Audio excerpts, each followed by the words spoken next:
Pengine kati ya habari njema sana kwa wapenzi, wanachama, mashabiki wa Yanga ni ukweli kwamba katika dakika 45 za kipindi cha kwanza kwenye mechi yao ya utangulizi wa msimu wa Ligi Kuu Tanzania Bara 2025-26 dhidi ya Pamba, timu yao haikucheza vizuri, lakini bado mwisho wa mchezo imeshinda kwa mabao 3-0.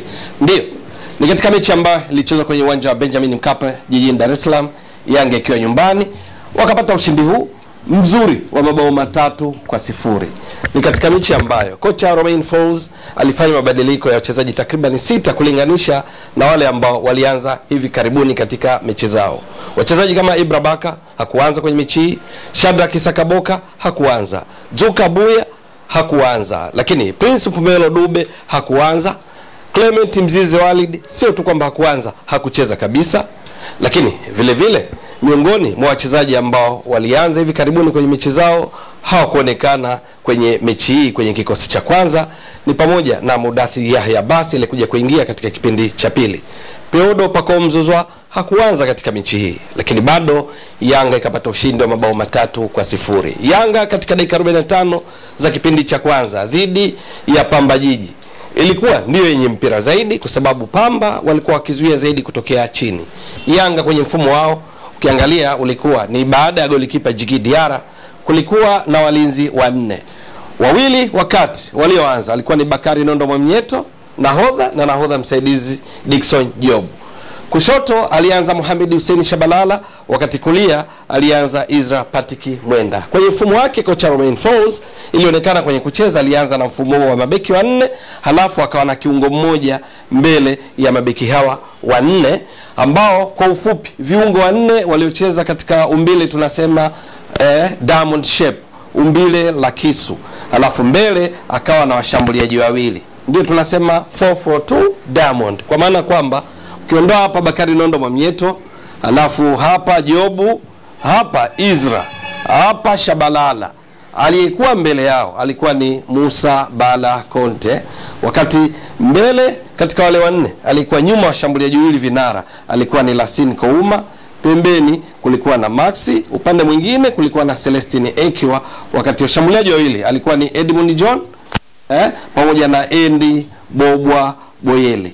Hivi ndivyo Yanga walivyoonekana kuanza katika kipindi cha kwanza, lakini mpaka mapumziko waliongoza kwa bao moja lililofungwa katika dakika za nyongeza za baada ya dakika 45 za kipindi cha kwanza kukamilika kwenye ubao, kwa sababu mwamuzi Abdi Wajihi alikuwa akifidia muda uliopotea kwa sababu mbalimbali. Ndipo ambapo Yanga walipata bao la utangulizi likiwekwa wavuni na Lassine Kouma akitumia vyema mpira wa kona uliopigwa na Edmund John, tunakumbuka vizuri, alimzidi mchezaji aliyekuwa akimkaba kwa maana Ibrahim Abraham na kuruka vyema, kichwa safi kikaenda wavuni na kuiandikia Yanga bao la kwanza. Mpaka mapumziko Yanga haikuwa ikicheza vizuri, na hasa katika sababu mbili tunaweza kusema. Kwanza kulikuwa na shida ya transition, tunasema slow transition, kwamba wakati wakitoka katika eneo lao kwenda kushambulia, kwenye mabadiliko kutoka kuzuia kwenda kushambulia, Yanga pasi kutoka eneo la kati mwa uwanja kwenda kwa washambuliaji wao kina Ende Bobo Boyeli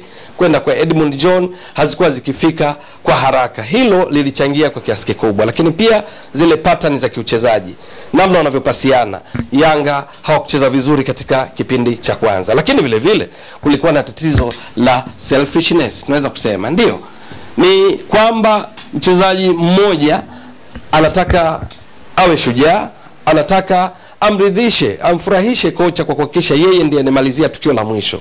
Kwa kiasi fulani hili nao lilichangia sana Yanga kuwa wanaongoza bao 1-0, ingawa ni wao ndio waliokuwa na mpira zaidi, huku Pamba dakika 45 zote za kipindi cha kwanza wakipiga shuti moja tu, Yanga wakipiga mashuti 6, lakini miongoni mwa nafasi walizozipoteza Yanga kwa sababu hii ninayoielezea ya selfishness, mchezaji mmoja kutaka awe shujaa, ambalo bila shaka kocha Romain Folz atapaswa kulishughulikia katika kuimarisha zaidi kikosi chake.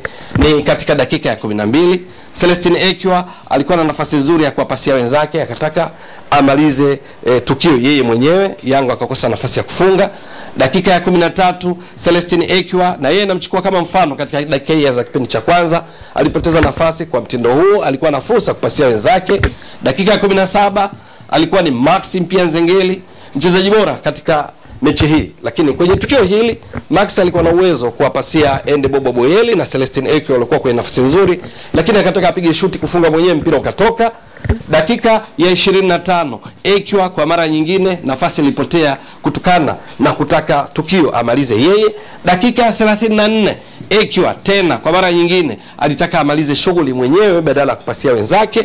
Dakika ya 39 Celestine Ekwa kwa mara nyingine Yanga walipoteza fursa ya kufunga kwa sababu tu Celestine Ekwa, mchezaji anayechezea timu ya taifa ya Chad, alitaka amalize mwenyewe badala ya kushirikiana na wenzake. Ndipo dakika 45 plus Kouma akafunga bao lilotoka kulielezea kabla ya kufikia mapumziko. Kipindi cha pili, mabadiliko yaliyofanywa na kocha Romain Folz ikiwamo katika dakika ya 58 kumtoa Celestine Ekwa na badala yake kumuingiza Dumbia, lakini pia kumtoa Musa Balakonte kumuingiza Azizi Ndabwile, ilisaidia kwa kiasi kikubwa kuifanya Yanga pamoja na Dumbia Yanga ibadilike zaidi, ikawa ikitawala zaidi katika eneo la kati, pasi zikifika kwa usahihi zaidi, na hivyo kwenda kuwashughulisha vya kutosha walinzi wa Pamba. Hapa na maanisha akina Kenneth Kunambi, akina Ibrahim Abraham, James Mwashinga aliyekuwa akicheza kama kiungo lakini kwenye kuzuia akirudi nyuma, Kevin Nation kwa kiasi kikubwa, pamoja na kiungo wao Najim Musa, walipata wakati mgumu zaidi Pamba katika kipindi cha pili pengine kuliko kipindi cha kwanza ambacho pia walibaki zaidi nyuma, lakini Yanga walikuwa wakipata wakati mgumu kumfikia golikipa wa Pamba, hasa kutokana na sababu nilizozieleza hizi mbili.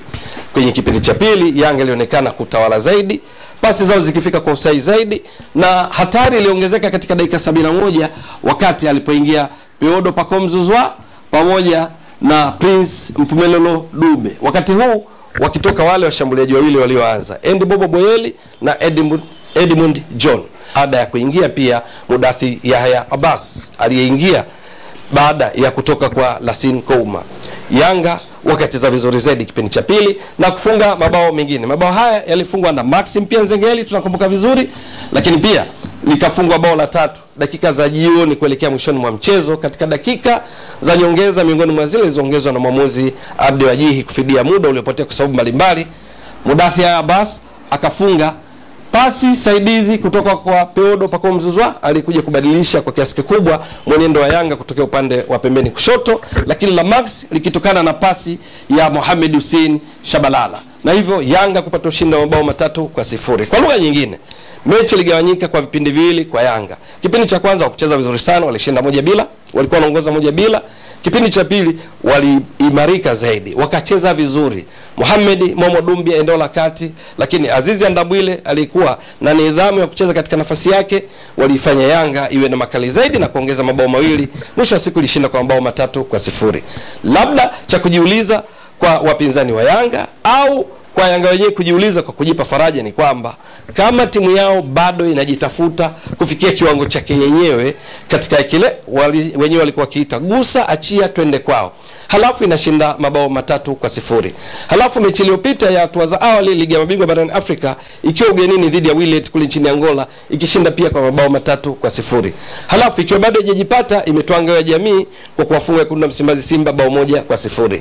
Halafu ikiwa inacheza vibaya katika baadhi ya nyakati bado ikashinda mechi zote za maandalizi ya msimu. Kuna mechi ikishinda Stabila, kuna mechi wakiwafunga Fountain Gate wakicheza kwa dakika 120 kama walivyokubaliana, kipindi cha dakika 40 wakishinda 2-1, wakishinda 2-1 dhidi ya JKT Tanzania, wakishinda 3-1 dhidi ya Rayon Sport kule nchini Rwanda walikoalikwa. Manake Yanga imeshinda mechi zote, haijatoa sare chini ya Romain Folz, ikiendelea kujitafuta, bado haijafikia kiwango chake. Je, pindi ikirejea katika kiwango chake itakuwa vipi? Labda hilo ndio swali la kujiuliza. Yanga katika mzunguko wa pili wa ligi kuu Tanzania bara msimu uliopita wakati ikicheza na Pamba ilishinda pia kwa mabao 3-0. Ni Yanga ambayo ilikuwa imeshajipata chini ya kocha Hamdi Miludi. Ni katika mechi ambayo mpaka mapumziko Yanga waliongoza kwa bao moja, mabao mawili waliyafunga katika kipindi cha pili yakifungwa na Stefan Aziz Ki. Lile bao la kwanza lilifungwa na Shadrack Sakaboka katika mchezo huo. Ni katika mechi ambayo Yanga wakiwa ugenini walipiga mashuti 18, 10 yakilenga shabaha. Pamba wakipiga mashuti 11, 7 yakilenga shabaha. Yanga ikashinda mabao 3, lakini Pamba wakaambulia 0. Mechi hii ambayo Yanga haijajipata pia bao la kwanza kama nilivyotoka kueleza, alifungwa kipindi cha kwanza na Lassine Kouma, mawili yakafungwa katika kipindi cha pili. Hadi mapumziko Pamba alikuwa amepiga shuti moja tu. Kwa ufupi, mpaka mechi inakamilika, Pamba ikiwa na mastreka wao akiwamo Abdoulaye Yonta Kamara, top scorer katika ligi kuu ya Guinea msimu wa 2023-24, ikiwa na viungo wao kama Najim Musa, baadaye alikuja kuingia Shasiri, bado pamoja na John na Kibinge, bado walijikuta Pamba muda mwingi wakiufukuza mpira, muda mwingi Yanga wakitawala na hatimaye kushinda mabao 3-0, wakiwa kwenye kiwango chao cha ujumla hakijafikia bado kile kiwango ambacho watu wengi wanakifahamu cha Yanga. Bado Yanga inajitafuta kati ya kocha Romain Folz ambaye ni mpya, kujua wachezaji wake watekeleze majukumu kwa usahihi kwa kiasi gani, lakini pia wachezaji nao kutekeleza majukumu kwa usahihi, bado wanashinda halafu wanashinda tena. Bila shaka kocha Romain Folz anavyoendelea kukaa na kikosi chake, kile kitendo cha wachezaji kujituma zaidi pengine ni mtaji mojawapo kumfanya afikie malengo yake na hatimaye kuwapa furaha wana Yanga. Je, hali hii itaendeleaje katika mechi nyingine za Yanga? Maana ndio kwanza mechi ya kwanza katika ligi kuu Tanzania bara, bado mechi 29. Ligi ya mabingwa barani Afrika ndio kwanza wamecheza mechi moja kuelekea kuwania kufuzu hatua ya makundi. Kombe la shirikisho la benki ya CRDB hawajaanza kucheza mechi yoyote kama zilivyo timu nyingine nyingi za ligi kuu. Kwa lugha nyingine, Yanga bado inajitafuta, lakini tayari ina mwenendo wa kushinda na kushinda. Itakuwa vipi katika mechi zilizosalia? Ewe mtazamaji wa Mbwaduke Stats Sport Next Level, endelea kuunga mkono channel hii kwa kuhakikisha kama una subscribe, una share, una like na kucomment. Mwasilishaji wako ni mimi Ramadhani Mbwaduke, almaarufu kama Mzee wa Data. Shukran jazilan. Bye bye.